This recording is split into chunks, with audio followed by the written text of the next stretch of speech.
antimikrobikëve. Kur duhet një pacient të përdor antibiotik?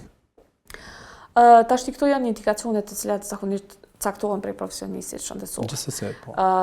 Antibiotik e dim që gjithmonë përdoren domethënë te rastet e infeksioneve me bakterie bakteriale. Megjithatë janë edhe disa smundje me atleta të cilat munden me kalu edhe pa u përdorur antibiotiku. Tash ti nuk po shkojnë atë.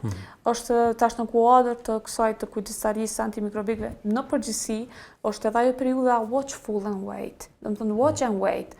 Prit, shih edhe prit, që mos me ungut me përshkrua antibiotikun. Tu fillu domethënë prej shëndetësisë primare deri te sekondarja dhe tek terciarja.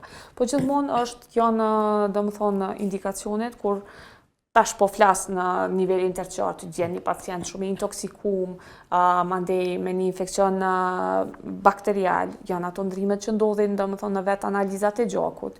Shumë kush e lidhe me CRP-n. CRP është një prej domethënë faktorëve, sinjalizuesve, biomarkerëve që tregon që ke infekcion, po jo gjithmonë lidhet me infekcion.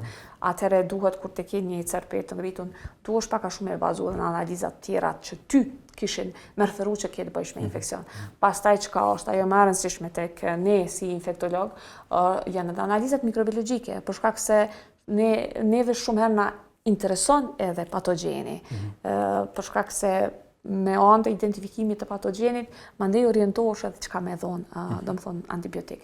Edhe pikërisht me sajt kësaj, domethënë këtu është e ka një faroli kyç goxhatë, diagnostika dhe ana e mikrobiologjisë, atëherë bëhet nëse muj me thonë, një dhënie adekuate e antibiotikëve, pastaj caktohet doza normalisht edhe deri te edhe kosgjatja.